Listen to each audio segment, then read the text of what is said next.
दोस्तों, त्रिकोणमिति का ये सेकंड पार्ट है और फर्स्ट पार्ट में हमने त्रिकोणमिति का बेसिक बिल्कुल क्लियर कर दिया है और सेकंड पार्ट में हम क्वेश्चन सॉल्व करेंगे। आपसे ये रिक्वेस्ट है कि फर्स्ट पार्ट को ज़रूर वॉच करें, उसके बाद सेकंड पार्ट का क्वेश्चन सॉल्व करें। चुटकियों में सॉल्व होगा। मैं आइए क्वेश्चन सॉल्व करते हैं कि यहाँ पे क्वेश्चन बिल्कुल इस तरीके से समझें कि कोई किसी भी बात को कहता है जैसे वैसे समझें कि बुक या क्वेश्चन हमसे क्या कह रहा है, फिर उसके बाद सॉल्व करें तो मुझे उम्मीद है कि ये इजीली सॉल्व हो जाएगा। तो यहाँ पे क्वेश्चन में ये कहा गया है कि समकोण त्रिभुज, मतलब एक त्रिभुज, यहाँ पे कहा गया कि त्रिभुज जिसका नाम ABC है। हर एक चीज का नाम होता है, इसमें भी नाम दिया है कि यहाँ पे त्रिभुज ABC में, तो हम एक तरफ से बनाते चलते हैं कि समकोण त्रिभुज किसको कहते हैं? समकोण त्रिभुज इस ऐसे त्रिभुज को कहते हैं जिसमें एक कोण हमारे पास 90 डिग्री यानी 90 अंश का होता है। तो ये 90 अंश का कोण है जिसमें ये कहा है कि त्रिभुज ABC में, इस त्रिभुज ABC में, अभी इस त्रिभुज का नाम नहीं दिया, इस त्रिभुज में ABC में समकोण B है। समकोण, ये तो समकोण त्रिभुज है और समकोण त्रिभुज में जो समकोण है, जो एंगल है, तो उस एंगल को जो 90 डिग्री है उसी को समकोण बोलते हैं और उसका नाम B देने को बोला है। तो हमने लिख दिया कि त्रिभुज ABC में समकोण B है। समकोण ये 90 अंश है, इसी को समकोण बोलते हैं, यहाँ पे नाम इसका B दे दिया। और बाकी जो दो एंगल बचा उसमें हम किसी को A दे देते हैं और किसी को C दे देते हैं, क्योंकि B तो हमने कंफर्म था कि 90 डिग्री का है यानी समकोण है। समकोण यानी 90 अंश की जो कोण है इसी का नाम B है। तो ये हमारे पास इसने कहा था कि ABC में, इसी में समकोण B है, समकोण हमने B दे दिया। फिर उसने कहा कि AB कहाँ है? AB मतलब यानी यहाँ से लेकर के यहाँ तक की भुजा ये AB कहलाती है, जो 24 सेंटीमीटर की है। मतलब यहाँ से यहाँ तक जब अगर मापते हैं तो इसने कहा कि ये 24 सेंटीमीटर है। और फिर उसके बाद उसने कहा और BC 7 सेंटीमीटर है, यानी B और C यहां से लेकर के यहां तक की दूरी 7 सेंटीमीटर है। फिर उसने कहा आगे कि और BC 7 सेंटीमीटर के बाद उसने कहा कि निम्न का मान ज्ञात कीजिए। निम्न यानी नीचे की जो वैल्यू दी हुई है उसकी वैल्यू निकालिए। यानी नीचे दिया हुआ है नंबर 1, 2 क्वेश्चन दिया हुआ है कि साइन A और cos A की वैल्यू निकालनी है, और यहाँ पे नंबर 2 पे क्वेश्चन दिया हुआ है कि साइन C और cos C की वैल्यू निकालनी है। तो मैंने एक बात समझाई थी कि अगर थीटा की पोजीशन चेंज होती है तो लंब और आधार की जो है कंडीशन चेंज हो जाती है, वो आपस में चेंज हो जाते हैं। वो कैसे, यहाँ पे देखते हैं। सबसे पहले हम ये देखेंगे कि साइन A की वैल्यू निकालनी है, तो हम लिखेंगे साइन A बराबर, तो सबसे पहले हम लिखेंगे कि साइन A मतलब साइन बराबर क्या होता है। तो मैंने एक बात बताई थी फर्स्ट वीडियो में कि एक फार्मूला होता है कि लाल बटे में कक्का, इस तरीके से देखते हैं कि लाल बटे में कक्का, ये लिख लेते हैं ताकि हमारे लिए आसानी हो। तो साइन बराबर ये पहला वाला होता है, मतलब साइन बराबर हो गया लंब बटे में कर्ण, लंब बटे में कर्ण। अब हमारी वैल्यू कितनी आने वाली है ये देखेंगे। तो यहाँ पे एक चीज़ ध्यान देंगे, मैं चाहता तो पहले लिख लेता, लेकिन मैं आपको समझाने के लिए ये चाह रहा हूँ कि यहाँ पे लंब बटे में कर्ण की जब बात हो रही है तो अगर हम देखें कि जब इसमें हम कर्ण लेने जाएंगे तो हमारे पास इसकी वैल्यू है, इसकी वैल्यू है, ये वाली भुजा की वैल्यू नहीं है। तो इसको सॉल्व करने से पहले हमें इनकी भी वैल्यू निकालनी ज़रूरी है। इसकी वैल्यू निकालने के लिए हमें किस फार्मूले का यूज़ करना होगा? पाइथागोरस प्रमेय का। जो पाइथागोरस का जो फार्मूला है वो है कर्ण का स्क्वायर, यानी ये AC का स्क्वायर बराबर लंब का स्क्वायर प्लस आधार का स्क्वायर। अब जिसमें कर्ण हमको निकालना है तो लिखेंगे कर्ण का स्क्वायर बराबर लंब कितना दिया हुआ है। अब लंब देखना है ए के हिसाब से, तो ए ये है, ये एंगल होगा हमारा, जिसको थीटा भी नाम दे सकते हैं या ए ही दे दें, हम थीटा दे रहे हैं।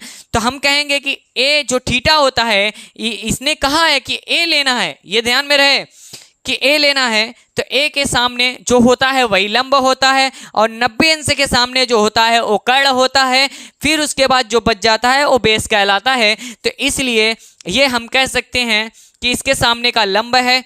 तो ये L बराबर ए के हिसाब से ये लंब हुआ। इसकी जगह पे लिखेंगे 7 का स्क्वायर और फिर उसके बाद प्लस लिखेंगे। फिर आधार कौन, ये 24 लिखेंगे और इसका स्क्वायर लिखेंगे। फिर उसके बाद 7 का स्क्वायर करेंगे तो 7 का 7 में मल्टीप्लाई करेंगे, 7 गुणे 7 7 49। तो यहां पे लिखेंगे 49। फिर उसके बाद ये प्लस है तो प्लस लगाएंगे। फिर ये 24 का स्क्वायर है, अब 24 को भी लगा लेते हैं। यहां पे 24 को कैसे लिखेंगे, तो 24 भी 2 बार है, 24 का गुणे 24। तो ऐसे करने में थोड़ा सा ऐसे कर लेते हैं ताकि हमारे लिए आसानी हो। ऐसे 4 चुक्को 16 हासिल 1, 4 दूनी 8, 8 1 9,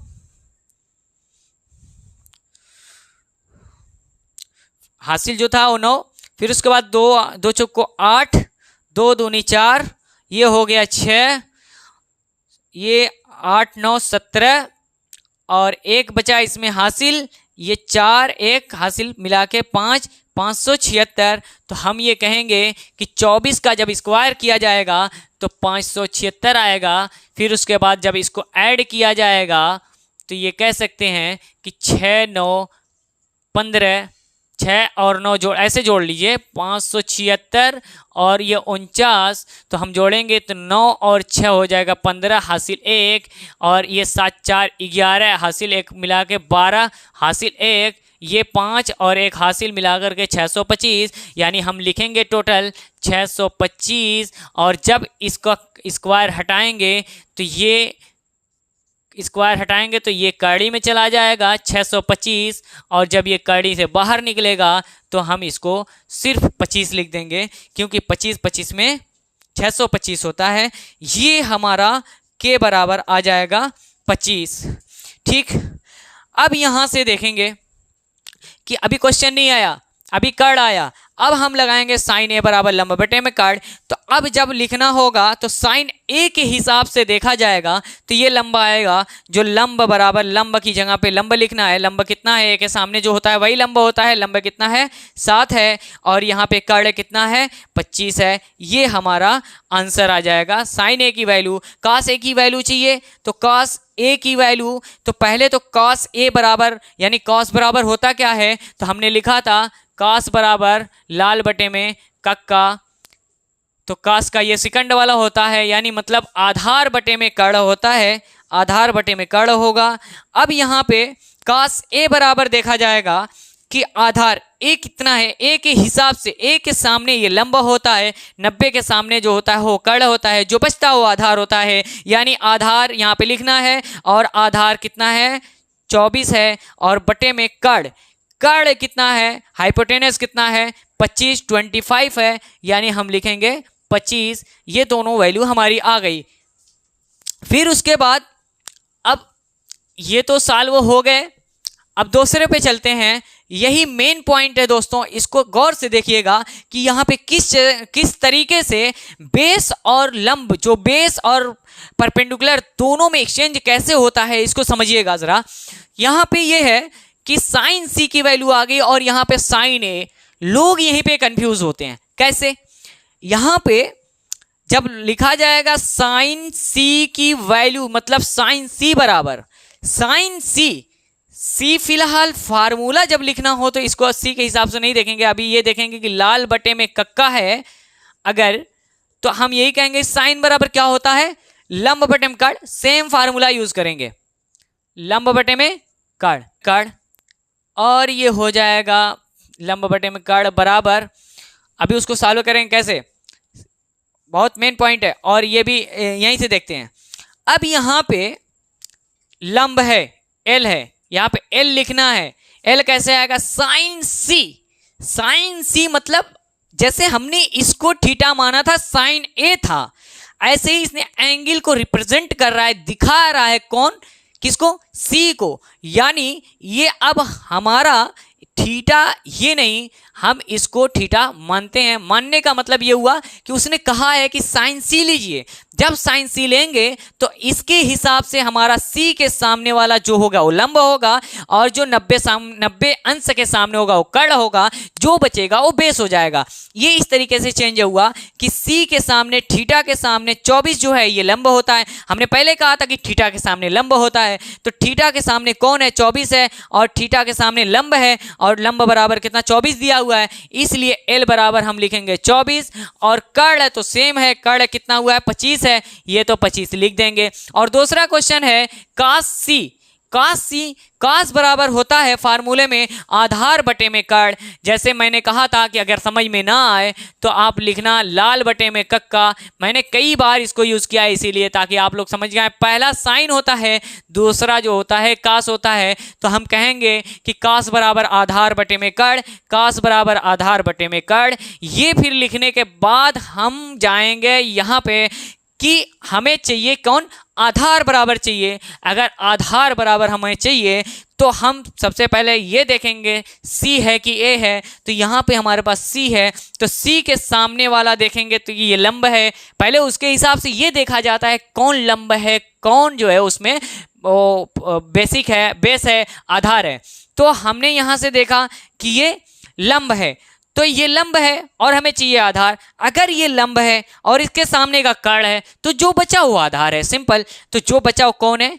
ये है, और ये आधार है, और आधार कितना दिया हुआ है? 7 है, और 7 फिर उसके बाद बटे में ये हमारे पास कर्ण है, कर्ण हमारे पास कितना दिया हुआ है? 25 है। ये हमारा रहा आंसर। दोस्तों पूरा क्वेश्चन हमने सॉल्व कर दिया। अगर कुछ नया समझ में आया तो आप कमेंट में ज़रूर इसको बताएं कि यहाँ पे इस पोजीशन पे समझ में नहीं आता।